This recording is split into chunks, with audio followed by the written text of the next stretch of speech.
आपका एक बार फिर स्मार्ट केमिस्ट्री यूट्यूब चैनल पे। तो चलिए आज के अपने इस जनरल केमिस्ट्री की वीडियो में अपना टॉपिक है आज का क्वांटम नंबर, क्वांटम संख्या।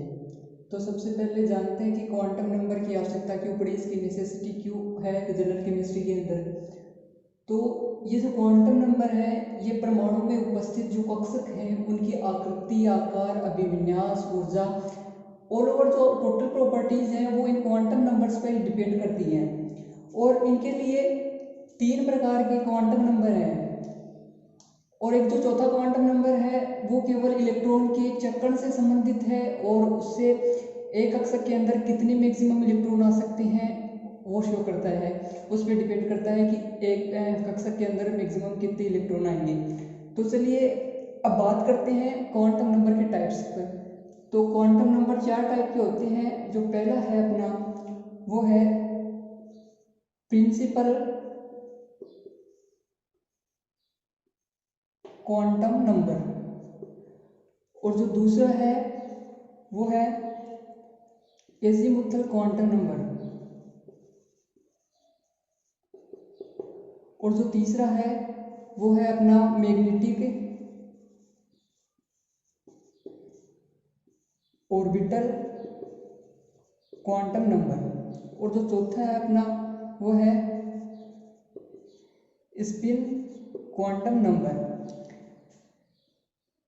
Principal quantum number, azimuthal quantum number, magnetic orbital quantum number, spin orbital quantum number. तो सबसे पहले आते हैं स्पिन क्वांटम नंबर पे। ये होता क्या है, इस पे जो एटम्स हैं उसके अंदर ऑर्बिटल कैसे डिपेंड करते हैं, क्या इसके अंदर ये जो इलेक्ट्रॉन्स हैं उनमें कैसे शो किया जाता है। तो सबसे पहले देखते हैं प्रिंसिपल क्वांटम नंबर, हिंदी में बोलूँ तो मुख्य क्वांटम संख्या।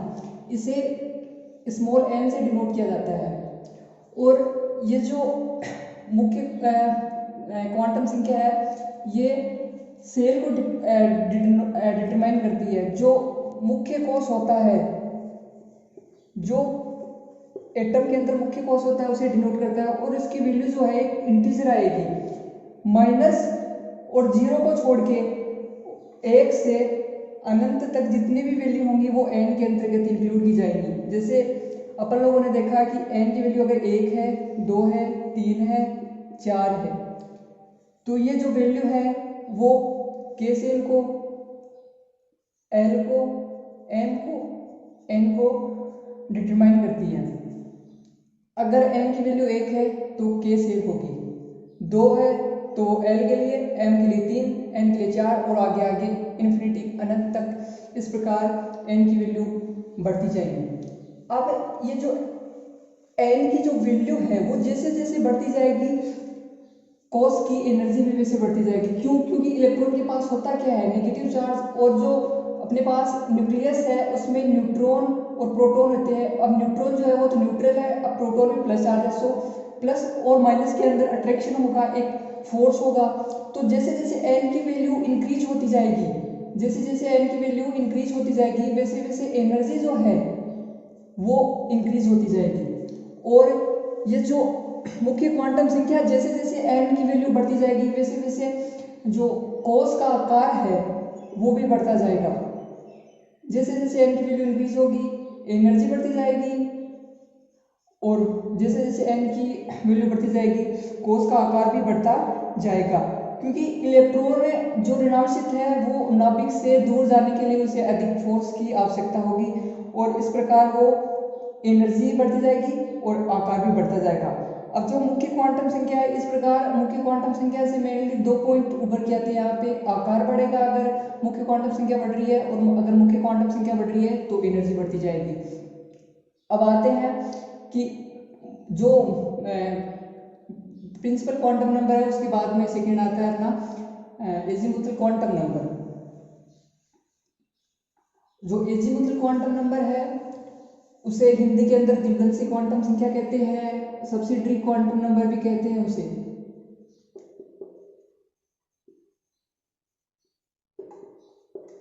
और इसे स्मॉल एल से डिनोट किया जाता है। ये जो एजीमुथल क्वांटम नंबर है वो सेल के अंदर है, कोश के अंदर जो उपकोश होते हैं उनके बारे में बताता है। जैसे अगर n बराबर 1 है, जो के कोस है उसके अंदर कौन कौन से उपकोष होंगे उनके बारे में बताता है। अब जो l की वैल्यू है वो n की वैल्यू पे डिपेंड करती है। l की वैल्यू n-1 होती है। अगर n की वैल्यू यहाँ पर हम 1 पुट करें तो 1 - 1 बराबर 0 होगा, जो कि s उपकोष को डिनोट करती है। अगर हम n की वैल्यू 2 लेते हैं तो 2 - 1 बराबर 1। यहाँ पे 0 तो आ ही गया, अब एक और इंक्लूड होगा, क्योंकि जैसे अगर हमारे पास ये वाली जो के सेल है, अब इसके अंदर तो s ऑर्बिटल आ गया। अब जो नेक्स्ट है l, उसके लिए s तो होगा ही होगा और साथ में p ऑर्बिटल और होगा। इसके लिए 0 1 n बराबर 2 के लिए हमारे पास क्या होगा, दो वैल्यू होंगी 0 और 1, और ये p उपकोष को डिनोट करता है। n बराबर अगर इस प्रकार 3 होगा तो इसके लिए 1 0 1 और 2, यहाँ पे d, ये तीनों उपकोष आएंगे।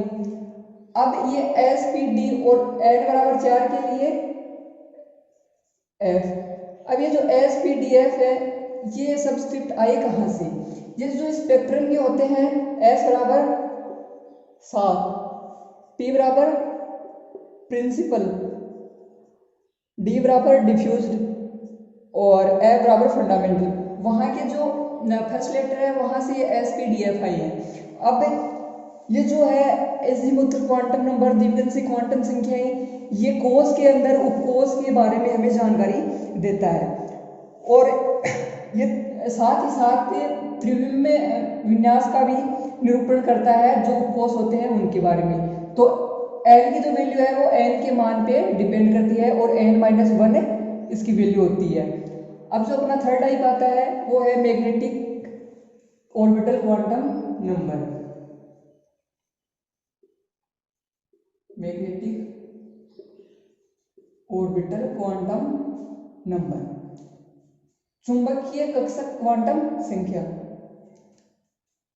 यह क्वांटम संख्या किसी उपकोष में, जो पहली प्रिंसिपल क्वांटम नंबर है वो कोष के लिए, जो दूसरी एजीमुथ क्वांटम नंबर है वो उपकोष के लिए, और ये जो तीसरी है वो किसी उपकोष में कक्षकों की संख्या निरूपित करती है कि उसमें किसी उपकोष में कितने कक्षक होंगे। यहाँ पे बच्चों को मोस्टली दिक्कत आती है कोष, उपकोष और कक्षक के अंदर। तो एक उपकोष में कितने कक्षक होंगे वो हम मैग्नेटिक ऑर्बिटल क्वांटम नंबर के थ्रू समझ सकते हैं। यहाँ पे जैसे उपकोष है उसकी वैल्यू, उपकोष है वो अगर s है, p है, d है, f है, तो इसके अंदर जो कक्षक हैं वो कितने होंगे। तो s के अंदर हम देख पाते हैं कि 1, इसके अंदर 3 और इसके अंदर 5, इसके अंदर 7। तो ये आते कहाँ से हैं उनके बारे में जानते हैं। तो अभी देखा कि s जो उपकोष है उसके लिए n की वैल्यू क्या होती है, n की वैल्यू 0 होती है, और इसे हम जो कैपिटल M होता है उसे डिनोट करते हैं। अब n बराबर 0 के लिए ये जो k सेल है उसके लिए n बराबर 0 होगा, तो उपकोष की उसके लिए s उपकोष होगा और उसमें कक्षक कितने होंगे, 1 होगा। अब ये जो i वैल्यू 1 वो कहाँ से आई, जो m की वैल्यू है वो l की वैल्यू पे डिपेंड करती है, और कौन से फॉर्मूले से आती है, 2l+1। जैसे अगर हमने l की वैल्यू 1 पुट करी, सॉरी 0, क्योंकि s के लिए l की वैल्यू जो होती है वो 0 होती है, तो 2 × 0 + 1 बराबर 1। यहाँ इसलिए 1 के लिए, s के लिए 1 वैल्यू आई है। अब l की वैल्यू हम अगर 2 पुट करें, क्योंकि p के लिए, सॉरी 1, p के लिए 1 वैल्यू होती है, तो 2 × 1 + 1 बराबर 3। ये 3, d के लिए 2 होती है l की वैल्यू, तो 2 × 2 = 4 + 1 5, और f के लिए 3, तो 3 × 6 + 1 बराबर 7। इस प्रकार से ये कक्षक s उपकोष के अंदर 1, p के अंदर 3, d के अंदर 5, f के अंदर 7 आते हैं। अब ये जो मैग्नेटिक ऑर्बिटल क्वांटम नंबर है वो त्रिविमीय विन्यास को भी इनके निरूपित करता है, और जो व्यक्त कैसे किया जाता है, -l 0 और +l। इसे अनिरूपित किया जाता है। जैसे एस के लिए एल की वैल्यू 0 थी, तो इसके लिए तो 0 है, ये शून्य है, ये त्रिविम में इसके गोलाकार आकार को निरूपित करती है। अब जब जैसे पी के लिए देखते हैं, पी के लिए 1 होती है, तो कैसे डिनोट करेंगे, -1 0 +1, क्योंकि 3 वैल्यू आई थी अपने पास। और इसी प्रकार डी के लिए देखेंगे, तो डी के लिए हमने देखा था कि 2l+1 फॉर्मूले में अगर हम l का मान 2 पुट करते हैं डी के लिए, तो अपने पास 5 वैल्यू आती है। तो 5 वैल्यू कैसी होंगी, +2 +1 0 -1 -2, और ये डबल शेप साइज डी की त्रिविम में शो करती है। इसी प्रकार एफ के लिए देखेंगे, तो एफ के लिए +3 +2 +1 0 -1 -2 और -3 निरूपित करती है। और जो P है उसके लिए 3 वैल्यू आई है, तो PX PY और PZ कक्षक को निरूपित करती है। S के लिए केवल एक वैल्यू है, इसलिए S केवल सिंगल है। इसी प्रकार हम D के लिए देखेंगे, तो D के लिए 5 वैल्यू आई है, तो D अक्ष Z, D YZ, D ZX, D Y Z², D अक्ष स्क्वायर और Y²। 5 वैल्यू 5 कक्षक आते हैं डी के अंदर, और एफ के अंदर इसी प्रकार 7 आते हैं। तो ये जो मैग्नेटिक ऑर्बिटल क्वांटम नंबर है, ये एक उपकोष के अंदर कितने कक्षक होंगे ये बताने के साथ साथ त्रिविम में इनके आकार को भी निरूपित करता है। अब चलिए आते हैं अपने 4th नंबर पे। जो क्वांटम नंबर है वो है स्पिन क्वांटम नंबर, चक्रण क्वांटम नंबर। ये जो स्पिन क्वांटम नंबर है वो किसी एटम में इलेक्ट्रॉन की जो संख्या है वो डिटरमाइन करता है। अब जो इसमें हमें पता है जो इलेक्ट्रॉन है वो नाभिक के चारों ओर, जैसे ये इलेक्ट्रॉन है, ये न्यूक्लियस है, और ये इलेक्ट्रॉन इसके चारों ओर चक्रण करते हैं, और इसके साथ चक्रण करते करते अपनी एक्सिस पे भी चक्रण करते हैं। इसलिए इलेक्ट्रॉन के द्रव्यमान और चार्ज होने के साथ साथ इसका एक कोणीय संवेग भी होता है। अब जो इलेक्ट्रॉन की जो चक्रण करता है उसमें स्पिन क्वांटम नंबर क्या कहती है कि इलेक्ट्रॉन 2 प्रकार से चक्रण कर सकता है, एक तो वामावर्त एक दक्षिणावर्त। और इसके लिए इसे निरूपित करने के लिए एक +12 और -12 दो वैल्यू इसे ऐसे एरो से भी शो किया जाता है। ये एरो शो करता है कि एक कक्षक के अंदर जैसे px ले सकते हैं, py ले सकते हैं, pz ले सकते हैं, d के अंदर कोई भी ले सकते हैं, या s अकेला ले सकते हैं।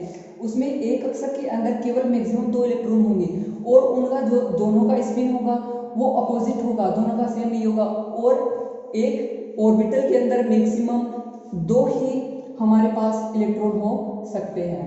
अब एक एग्जाम्पल के थ्रू हमने जो अभी पढ़ा है क्वांटम नंबर्स, उसके बारे में जानते हैं। जैसे अपने पास आ गया क्वेश्चन कि n = 3 के लिए कितने कक्षक होंगे। n बराबर अपने पास एक वैल्यू दी है, तो उसमें कक्षक कितनी होंगी। अब मैंने आप लोगों को बताया कि n बराबर जो 3 है वो कौन सी सेल होगी, वो कौन सा कोष होगा, वो m होगा, m सेल होगी। तो n बराबर 3 जो प्रिंसिपल क्वांटम नंबर n बराबर 3 दी गई है हमें, वो m सेल के लिए है। अब इसके अंदर कितनी कोष होंगे, कितनी उपकोष होंगे वो जानते हैं। n बराबर 3 है, इसके लिए l की वैल्यू है, वो l की वैल्यू कितनी आएगी, इसके लिए आएगी 2। कौन कौन सी आएगी, 0 1। अब 0 1 आएगी, 0 मैंने बताया था l बराबर अगर 0 है तो वो कौन से कक्षक के लिए है, उपकोष के लिए है, तो वो s के लिए है।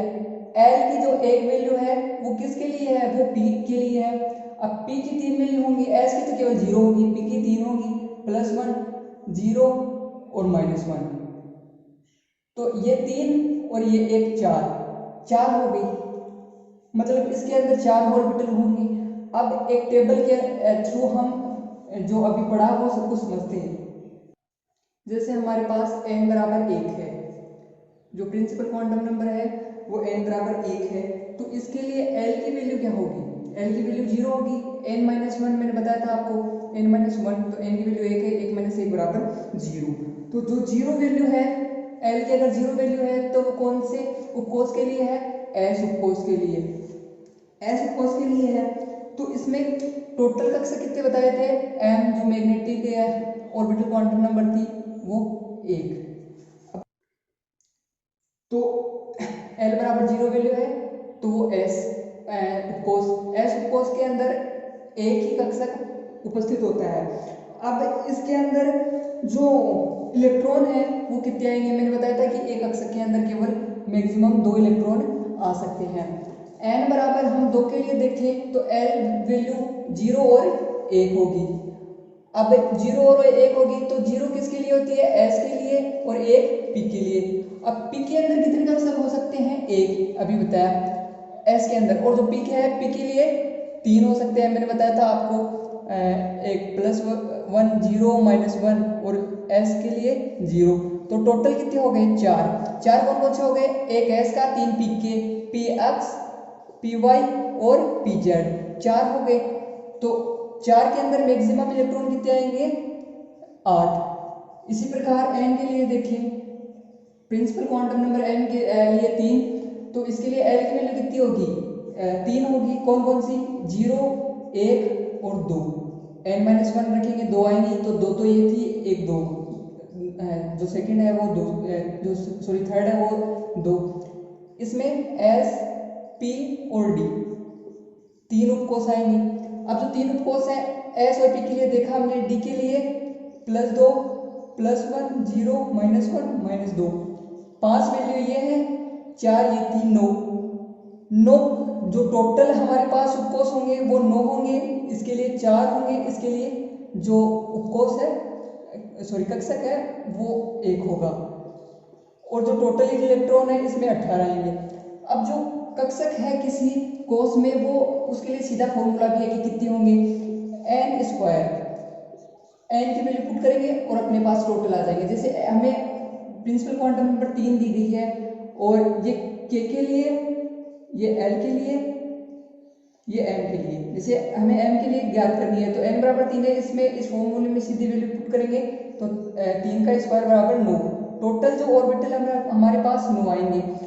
इलेक्ट्रॉन ज्ञात करने की जो फॉर्मूला है वो सीधा है 2n²।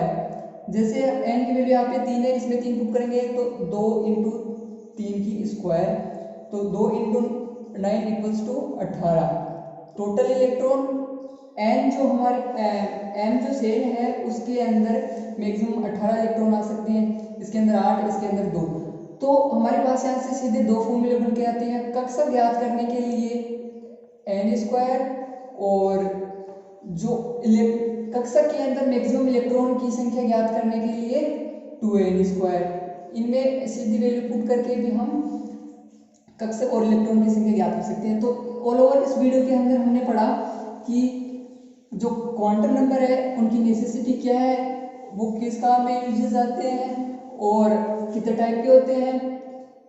जो क्वांटम नंबर है वो परमाणु के, जो परमाणु में इलेक्ट्रॉन की जो स्थिति होती है, स्टेशनरी स्टेट होती है, उनकी निर्धारित स्थिति होती है, उसे डिटरमाइन करने के लिए काम लिए जाते हैं। और हमने देखा कि ये 4 टाइप के होते हैं, कौन कौन से इनके टाइप है वो सारा हमने देखा। वीडियो कैसा लगा आप